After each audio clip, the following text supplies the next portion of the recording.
মেহজাবিন এত কঠিন একটা ক্যারেক্টার কি সাবলীলভাবে উপস্থাপন করলো, মানে মনে হচ্ছে সে অভিনয়ের জাদু দেখালো।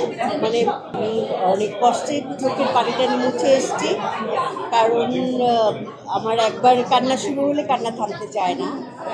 সাবা শুধু মা মেয়ের না, মানে আমাদের নারীদের আমার স্ট্রাগল মনে হয়েছে যে মা তো অবশ্যই, মেয়ের স্ট্রাগল, মেয়ে যে এতখানি কষ্ট করছে পুরোটা ছবিতে।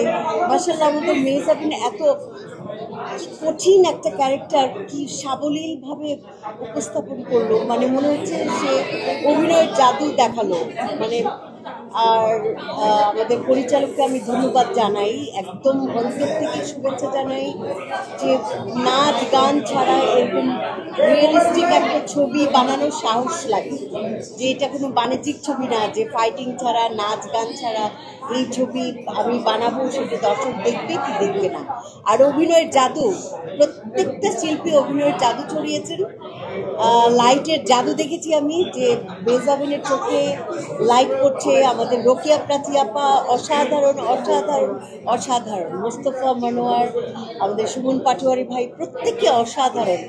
মানে সব কিছু, এই যে ক্যামেরা ধরা, ওপর থেকে সাইড থেকে সব কিছু এত ভালো লেগেছে আমার কাছে যে বলার বাইরে। মনে হচ্ছে যে হ্যাঁ, আমি খুব শান্তি নিয়ে একটা গল্প দেখলাম, মায়ের গল্প দেখলাম, একটা মেয়ের গল্প দেখলাম, একটা ভেঙে যাওয়া ছোট্ট প্রেমের গল্প দেখলাম, নারীদের সংগ্রাম দেখলাম, আমাকেও দেখে নিলাম। ধন্যবাদ, ভালো থাকবেন।